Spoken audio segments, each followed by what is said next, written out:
గురువు గారు, దేవుని వద్ద కొబ్బరికాయ కొట్టేది ఎందుకు?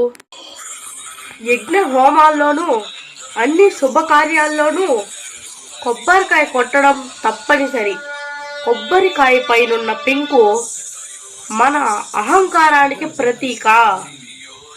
ఎప్పుడైతే కొబ్బరికాయ స్వామి ముందు కొడతామో మనం మన అహంకారాన్ని విడిచిపెడుతున్నామని అర్థం.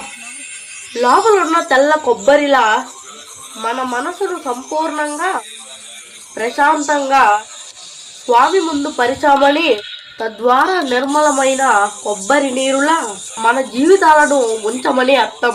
సృష్టి మొత్తంలోకి నీరున్న కాయ కొబ్బరికాయ మాత్రమే. కొబ్బరికాయ అంటే మానవ శరీరం, బోండం మన పైనున్న చర్మం, పీచు మనలోని మాంసం, పెంకే ఎముక, కొబ్బరే ధాతువు. అందులోని కొబ్బరి నీరు మన ప్రాణాధారం.